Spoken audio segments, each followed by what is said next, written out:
Bienvenue dans Jeune Entrepreneur. Nous sommes à la Villa JFL et je suis aujourd'hui avec Sabine Nonvia, fondatrice et directrice créative de Bees, une marque ivoirienne de bijoux qui célèbre l'identité africaine à travers des créations contemporaines.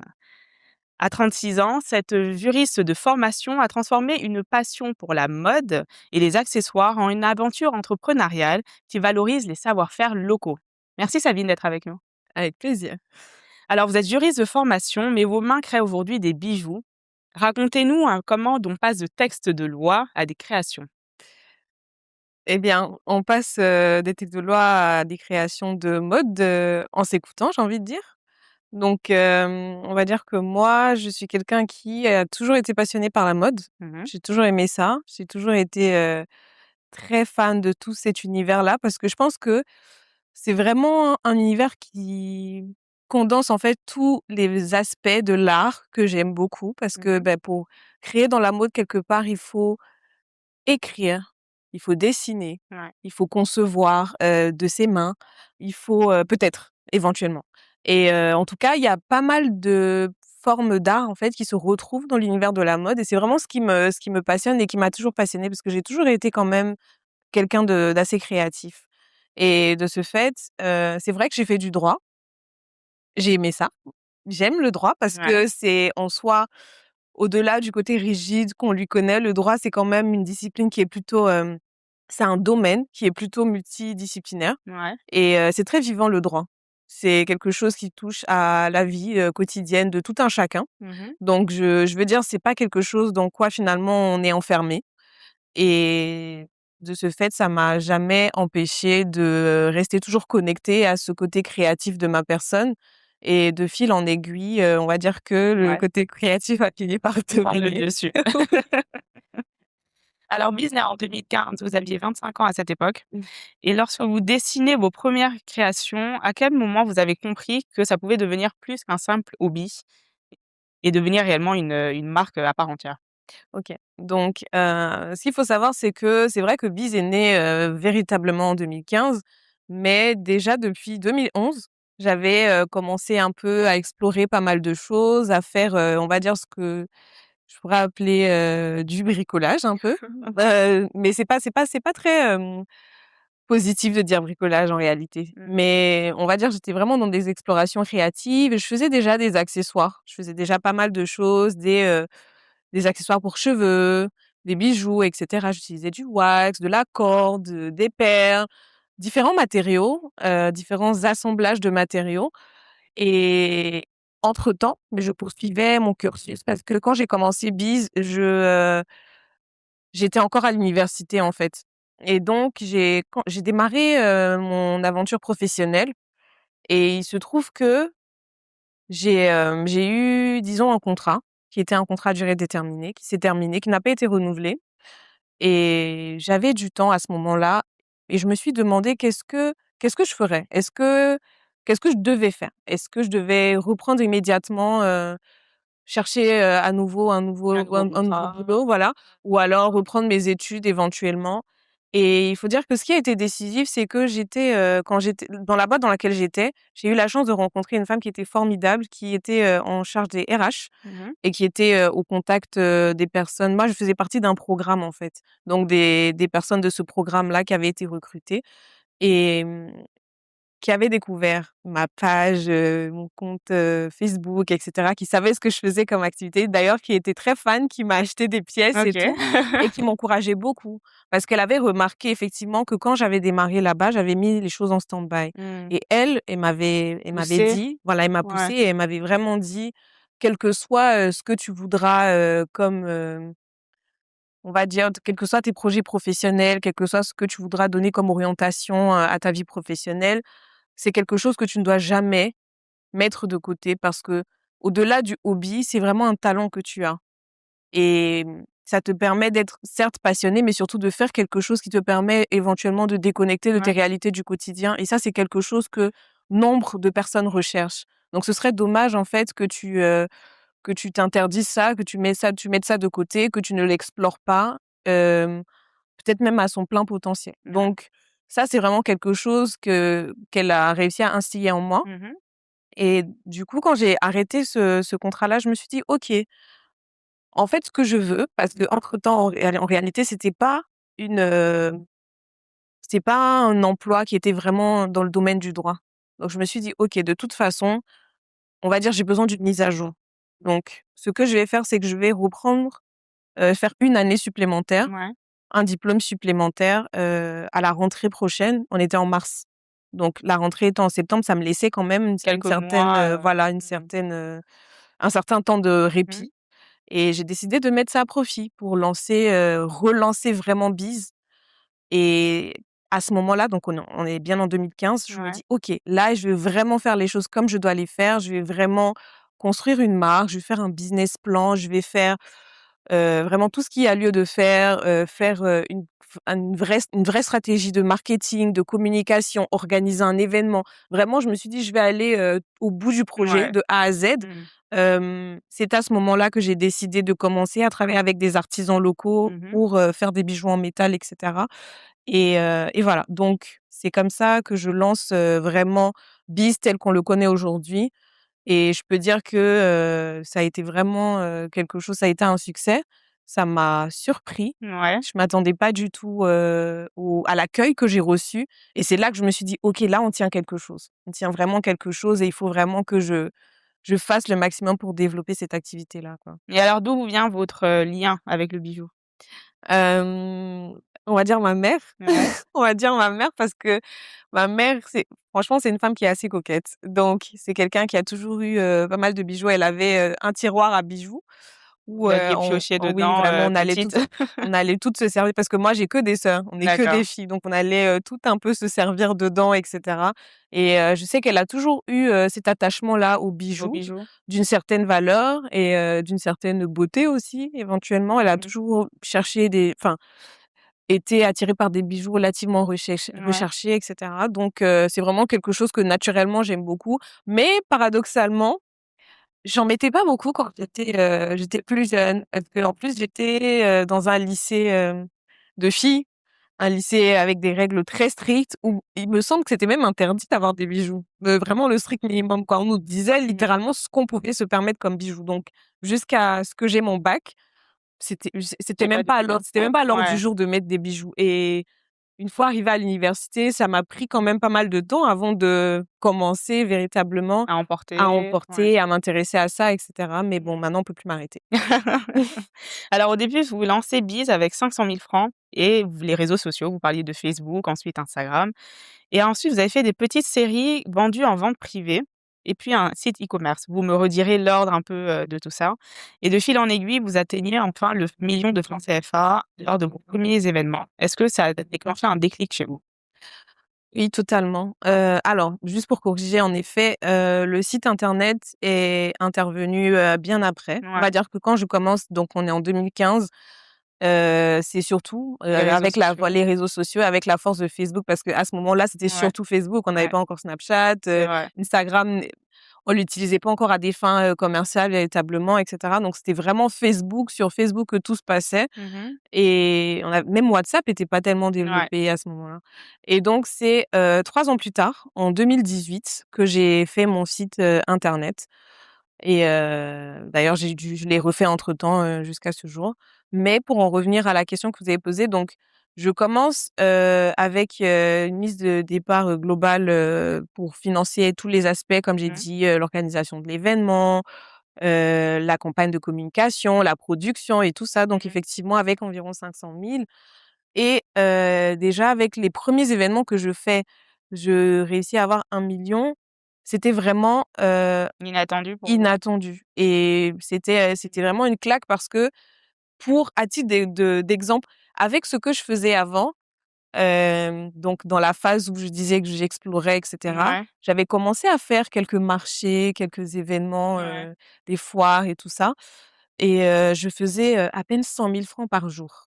Je veux dire par, journée de marché et tout ça et là, je me retrouve à faire des ventes à 300 000, 400 000. Sur En une une journée? soirée, la première soirée, en 3 heures, j'ai vendu 300 000. J'ai jamais eu ça en Mmh. 3 événements. Ouais, Donc du ouais. coup, je me suis dit: «OK». Bon évidemment, les bijoux aussi, les prix ont un petit peu augmenté, Ouais. donc ça on aurait pu dire que ça se justifie par ça, mais pas que. J'ai Mmh. vraiment vu qu'il y avait un engouement réel Ouais, derrière vos et créations. c'est ça. Mais en même temps, ça vient pas de nulle part parce que je sais qu'à l'époque et depuis le début, j'ai toujours voulu faire des choses ass bien. J'ai toujours voulu faire les choses correctement et de ce fait, je savais à un moment donné que c'était bien de faire des enquêtes, de recueillir des Ouais, feedbacks et cetera. Donc avant 2015, je pense que c'était en 2013 ou 2014, j'avais fait toute une enquête, sur, Google. Sur Google, je sais même pas, oui, Google Forms, oui, oui. voilà et je l'avais transmise à absolument toutes les personnes que je connaissais, mes proches, mes amis, les clientes et cetera, pour savoir en fait ce qu'elles pensaient déjà de ce que je faisais. À l'époque, j'utilisais beaucoup de tissus, du wax et tout, que je mélangeais avec des pierres semi-précieuses, des perles naturelles et tout ça et parfois des cauries, parfois, des pièces, ce qu'on appelle les pois à caen ou voilà, donc je faisais un peu tout ça, des perles, plein de choses et donc j'essayais de savoir déjà ce qu'elles aimaient et pour celles qui achetaient pas vraiment, ce qui les freinait ou ce qu'elles recherchaient, ce qu'elles aimeraient me voir faire et cetera et c'est comme ça que j'ai eu des feedbacks justement de personnes qui disaient: «On veut plus de métal, on met plus des bijoux comme ça, est-ce que tu peux essayer de?»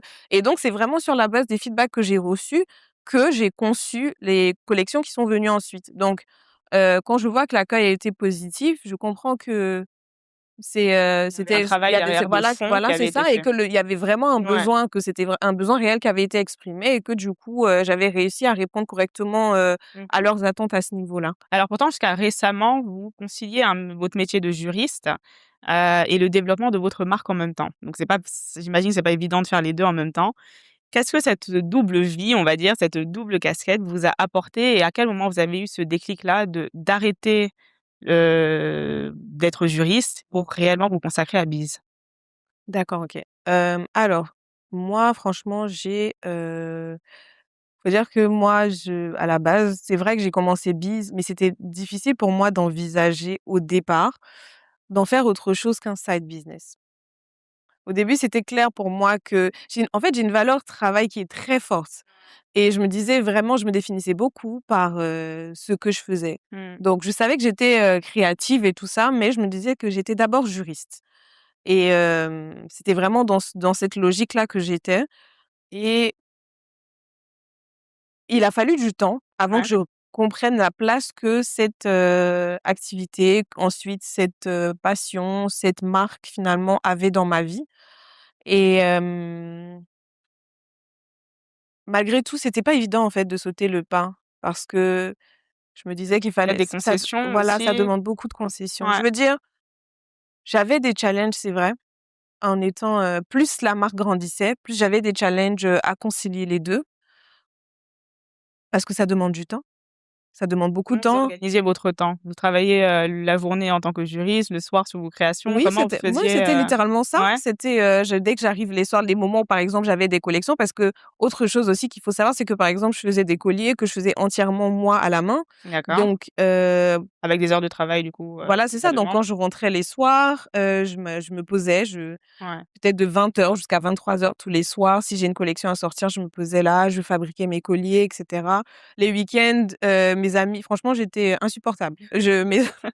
Mes amis en avaient marre de moi parce que j'étais jamais disponible.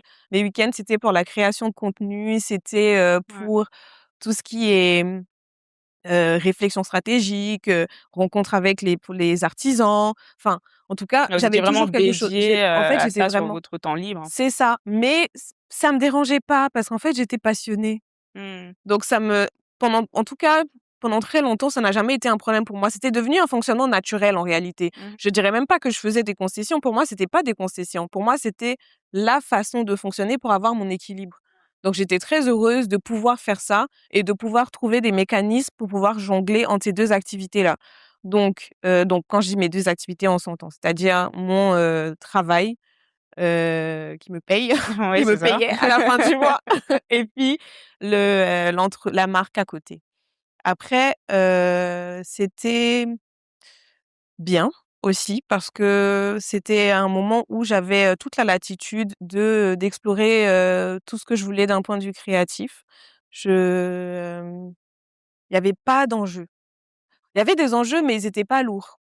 C'est-à-dire que littéralement, je comptais pas sur ça, en fait, c'était pas ma source de revenus principale. Tout ce que j'avais à faire, tout ce Vous qui avez une était sécurité important, financière avec c'est votre ça, travail et ensuite, tout exactement. le reste, c'était pour, votre passion.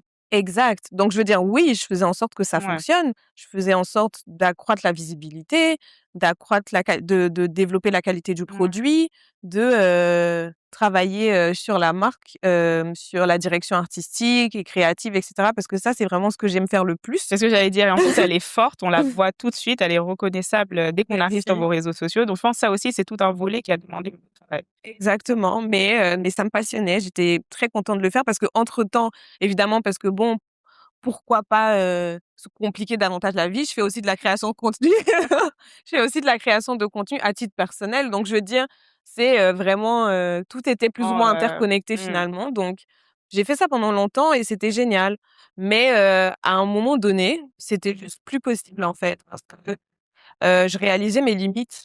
Je réalisais que c'était dommage, par exemple, que je ne puisse pas participer à tel ou tel, programme, activité, faire certains types de rendez-vous, faire enfin bref, à chaque fois parce que j'ai des contraintes, j'ai des horaires de travail, j'ai, des engagements à tenir vis-à-vis de mon employeur et c'est pas honnête. Je peux pas, par exemple, prendre des congés ou quoi pour partir en voyage, pour faire X, Y chose. Enfin, quand j'y prends des congés, non, mes congés encore j'y ai droit, mais je veux dire, poser des jours, par exemple, de congé maladie ou quoi et cetera, enfin, Créer, voi ouais, en mais non. parallèle. On va juste marquer une courte pause et on revient juste après. Nous sommes de retour sur Jeune entrepreneur avec à mes côtés Sabine Nombia. Nous parlions justement de ce qui vous a permis de sauter le pas de juriste à la création, de vos, pièces, avec Bise.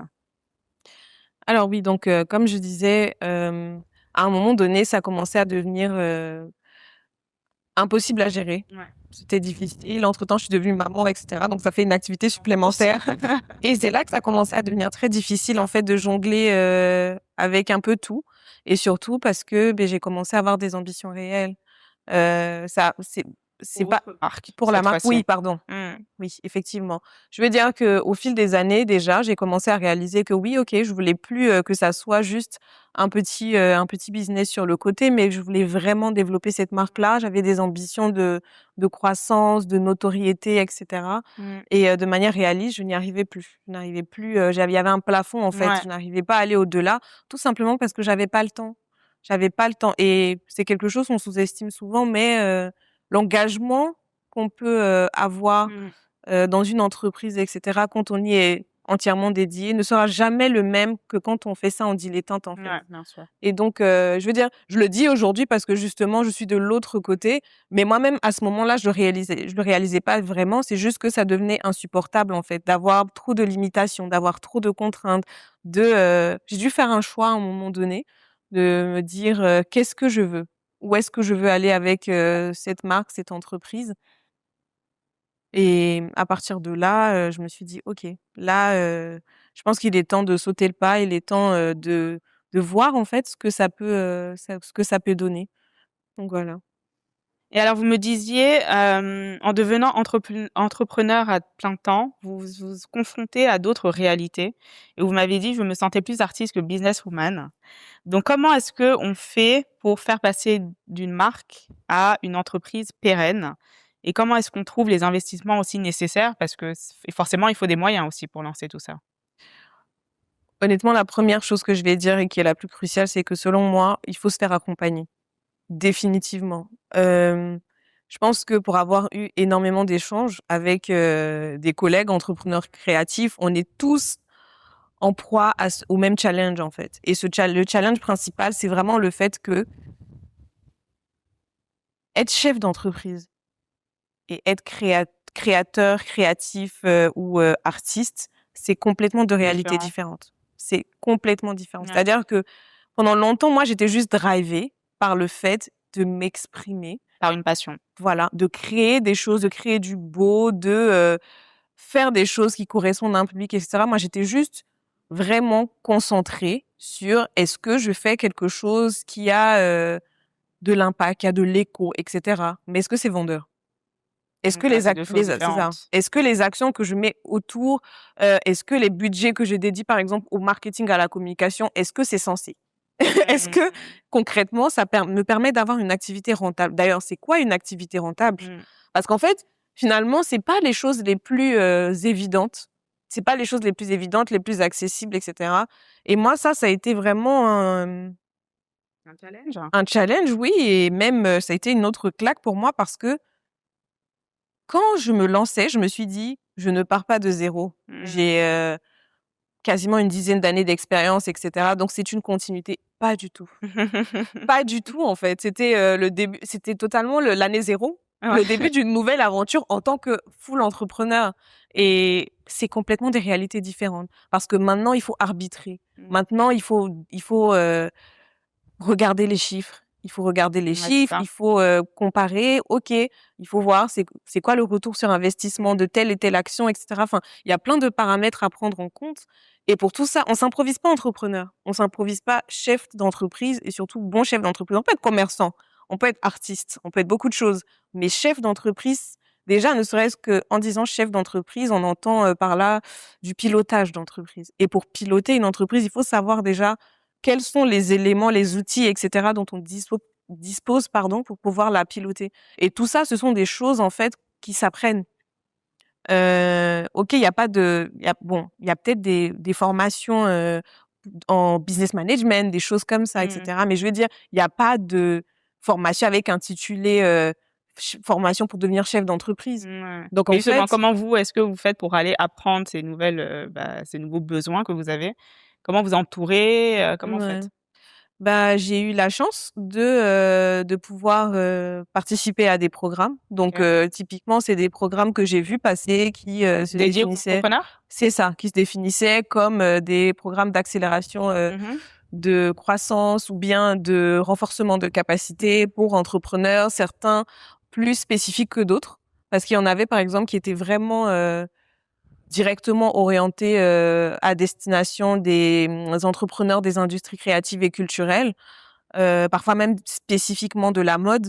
Et ça, c'est des programmes, desquels j'ai pu bénéficier, qui ont été Ouais. vraiment, qui m'ont donné des connaissances inestimables. Je veux dire, à travers ces programmes-là, au-delà de tout ce qui est marketing com, sur lesquels finalement, en toute franchise, j'avais eu pas mal le Mmh. loisir et le temps de me former, par moi-même et me documenter. J'ai appris pas mal de choses sur, la gestion, financière, Ouais. sur et même, je veux dire, vous avez posé la question à propos de comment est-ce qu'on va chercher des financements, et Mmh. cetera. C'est beau de pouvoir dire on le dit, je veux dire, les entrepreneurs vous diront: «Oui, on a besoin d'argent, les banques veulent pas nous Oui, c'est prêter, et pas cetera». évident. Oui, mais c'est pas que les banques qui prêtent de Ouais. l'argent. Et d'ailleurs, c'est pas tous les entrepreneurs qui ont besoin de prêts. Mmh. Parfois, c'est pas juste de prêts dont on a besoin, C'est de c'est de la l'accompagnement. de l'accompagnement déjà pour Mmh. en comment dire? Connaissance, Ouais. mais parfois aussi ce dont le type d'entreprise qu'on a besoin, c'est de personnes qui vont rentrer dans le capital, qui vont injecter de l'argent Les pour investisseurs. voilà, des investisseurs qui vont permettre en fait de développer l'entreprise Mmh. au bon rythme et d'être rémunérés par la suite, Ouais. vraiment en fin, de période. Et tout ça, ce sont des choses qu'il faut savoir. Il faut pouvoir définir quels sont nos véritables besoins. Mmh. D'abord, d'un point de vue monétaire, et ça passe par le plan d'affaires, ce qui veut dire il faut apprendre à faire un business plan. Je vous ai dit tout à l'heure qu'en 2015, quand j'ai décidé de créer mon entreprise, et cetera, vraiment d'être sérieuse avec Mmh. ça, j'ai fait, un business plan. Mais en toute transparence, mon business plan, c'était beaucoup plus de blabla que de chiffres. C'était beaucoup plus c'est ça, c'est beaucoup plus de marketing, beaucoup Ouais. plus de vision, de mission, de et cetera, que Pas de chiffres. réellement de Parce que chiffres. mais parce que je m'y connaissais pas. Ouais. Donc c'était vraiment la partie chiffrée, c'était vraiment, terre à terre. Ouais. C'était au moins avoir une idée du plan, de: «OK, combien je mets? Combien est-ce que j'espère gagner?» C'était vraiment des objectifs, en Ouais. fait. C'était pas, quelque chose de chiffré de façon précise avec les bonnes données, et cetera. Parce que bon, j'ai vu des modèles en ligne qui m'ont donné mal à la tête parce que Mmh. je comprends j'ai Bah fait du oui. droit et je suis navrée, mais je suis pas, financière. Non, C'est mais sûr, c'est c'est ça. 2 choses Voilà, différentes. c'est la réalité. Mmh. Donc en fait, en réalité, bon, malgré, tout mon côté studieux, toute ma bonne volonté, et cetera, c'était du chinois. Mmh. Donc il a vraiment Ouais, fallu un que je défi en passe, plus. mais c'est Ouais. ça et c'est un gros défi de Mmh. beaucoup d'entrepreneurs. Beaucoup plus que qu'on ne le penserait. Et pourtant, c'est très important aussi, certes, de s'entourer, d'avoir peut-être des personnes, dans la finance, et cetera, Ouais, qui qui peuvent nous peuvent, ouais, accompagner, mais c'est primordial et crucial de nous-mêmes comprendre, en fait. bien sûr. Parce que je veux dire, en réalité, avec mon expérience, j'ai compris que quel que soit, qui t'accompagne, en réalité, parfois, la personne je vais pas dire est matrixé, mais a une façon de comprendre ton business selon son propre prisme, en Ouais, fait. bien sûr, qui est Et différent du qui est coup, différent du prisme réel ou en tout cas du tien qui est toi, la personne à la tête ouais. du business qui comprend l'activité, et cetera. Donc, c'est important que toi-même, tu comprennes pour que vous puissiez au moins communiquer, Mmh. confronter, vos façons de penser la chose et que quelque chose de correct puisse en sortir, qui puisse être la bonne, on va dire, ligne directrice pour Ouais, pouvoir avancer. Donc tout ça vraiment, je pense que c'est, via les programmes d'accompagnement que j'ai pu, en profiter et il y en a de plus en plus, ce qui est une bonne chose et puis à côté de ça, ben, ces programmes-là aussi, ce sont des programmes parfois qui, ont vocation aussi à nous préparer pour recevoir du financement parce qu'ils ont des partenaires. Donc avec des banques ou des voilà, c'est investisseurs? ça, ils ont des partenariats avec des banques ou des investisseurs et ça passe par exemple par, des concours de pitch. D'accord. Donc tout ça, ce sont des Et process ça par lesquels s'apprend il en faut plus passer. d'aller pitcher Tout son s'apprend, entreprise en parfois absolument très tout peu de s'apprend. temps. Oui, C'est pas évident aussi non, c'est de le pas du faire. tout évident et même moi, je suis en apprentissage constant. Ouais, Quand tu es entrepreneur, en fait, je pense que c'est c'est la permanent. base. Ouais. C'est vraiment, d'accepter qu'on apprend continuellement de nos expériences, de nos réalités, de, ce que les gens attendent de nous et puis parce que, beh, l'environnement évolue, il faut se former et cetera. Donc vraiment, je pense que accompagnement, formation et quand on sait où chercher, parce qu'il y a ça aussi. On m'a déjà formée, on m'a déjà c'est arrivé que je Ouais. sois formée, qu'on m'apprenne, que je sache et que je sache pas à quelle porte frapper. Ça aussi, c'est réel parce que c'est pas évident, de savoir il y avait pas de recensement. Je parle au passé parce qu'aujourd'hui, il y a un guichet unique maintenant Mmh. qui, est en train de se mettre en place. Je pense que c'est imminent pour pouvoir vraiment avoir accès à une espèce d'annuaire de tout ce qui est, initiatives, structures et cetera, qui financent potentiellement différents types d'entreprises et tout et ça, je pense que c'est une évolution majeure parce que pendant moi, très longtemps, Tu aller j'ai eu chercher. beaucoup de mal Ouais. à savoir où chercher, Mmh. comment trouver et cetera et c'est vraiment des opportunités, qui venaient à moi par hasard Mmh. finalement ou bien, par le bon vouloir de personnes qui, Ouais. trouvaient judicieux de m'en parler. Mais je veux dire, c'était encore très opaque et là, on a vraiment une percée là qui se prépare. Donc beh, je pense que ceux qui veulent se lancer seront très chanceux. Alors au-delà du bijou, vous parlez d'un besoin de reconnexion aussi à l'Afrique Mmh. et de pièces porteuses de sens et de célébration des femmes. Quel message souhaitez-vous faire passer derrière vos créations? Alors, je ça, c'est vraiment ce qui m'a guidée depuis le début. Je dirais que quand j'ai pensé mon univers de marque, les bijoux que je propose et cetera, je pensais vraiment à, la femme bis. Donc je pensais, à des femmes comme moi finalement, parce qu'on va pas se mentir, je suis mon propre sujet, sujet test et je pensais donc, aux femmes, comme moi, en quête, de disons de qui sont désireuses finalement de construire, leur vie hors des sentiers battus. Des femmes, qui sont, on va dire différentes, qui assument d'être différentes, qui, sont inspirantes et cetera et malgré tout ça, malgré le fait qu'elles soient créatives, qu'elles soient fortes, qu'elles assument ou peut-être pas, elles sont peut-être pas, si fortes que ça, mais en tout cas qu'elles veulent pouvoir, vraiment s'affirmer, et tout ça. Ce sont des femmes qui, dès qu'elles sortent de chez elles, parfois, quand elles sont confrontées à la société et tout, ont tendance à, ont tendance à shrinker comme on dit, en anglais, à vraiment, elles-mêmes, se sous-estimer et tout ça.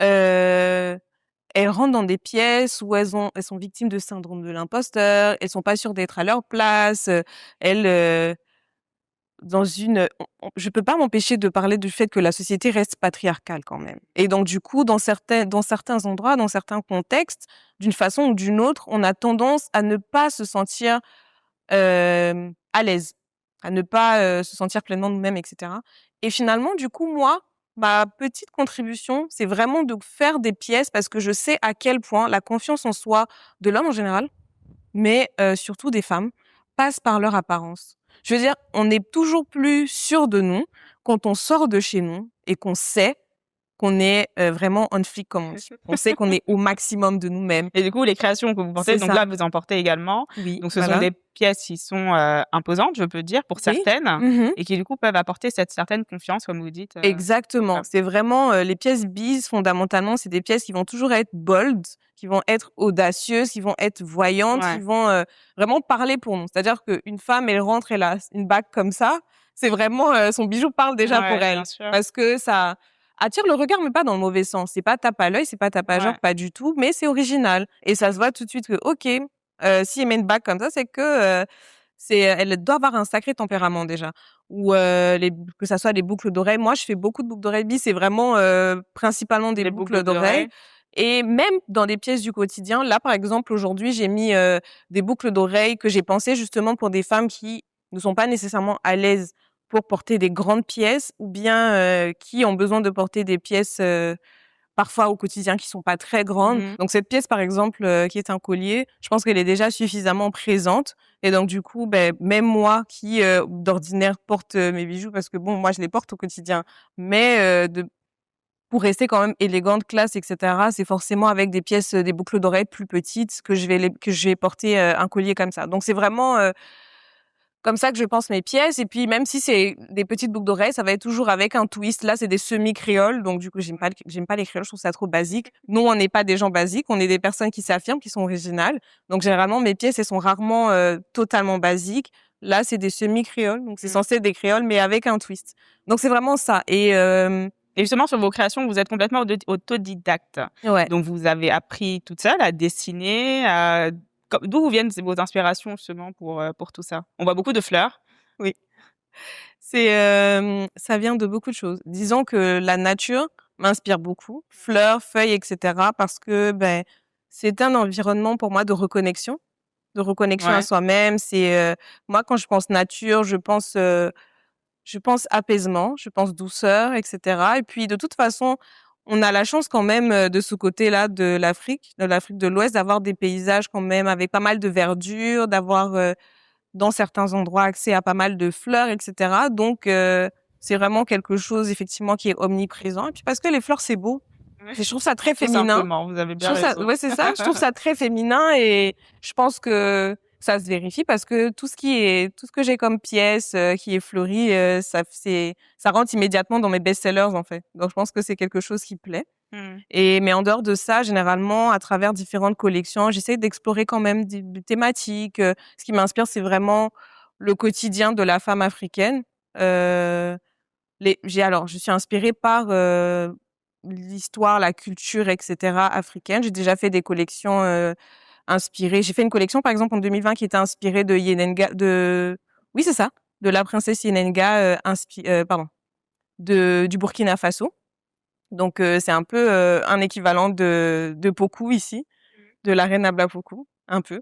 Donc c'était une princesse, guerrière, un peu amazone et tout ça et à travers les pièces, ça se reflétait. Donc c'était des pièces vraiment qui flattaient le port de tête, donc parce que c'était une princesse, mais en même temps, on avait des boucles, des ear cuffs, donc qui étaient vraiment, voilà, des boucles, qui faisaient très amazone et cetera. Donc Ouais. voilà, donc en fait, j'essaye vraiment d'explorer, à la fois le passé finalement et le présent de, la femme africaine. Et lorsqu'on passe autant de temps dans la création de ces bijoux, comment est-ce qu'on fait pour les protéger, ces créations? On sait que dans tout ce qui est mode et accessoires, c'est pas toujours évident et donc là, peut-être pour la juriste que vous êtes également, comment est-ce que vous faites? Bah, oui, il y a des mécanismes et effectivement, c'est crucial parce que de plus en plus, avec les réseaux sociaux qui explosent, avant déjà, c'était risqué avec Pinterest. Maintenant, aujourd'hui, on a TikTok, on a, Instagram, on a plein de plateformes et ça va très, très vite. Dès que quelque chose plaît, je sais pas pourquoi, mais les gens ont vraiment cette tendance-là à vouloir tout simplement faire des copier-coller et après, tu sais, on est Vol, en jamais. fait. Comment? C'est du vol.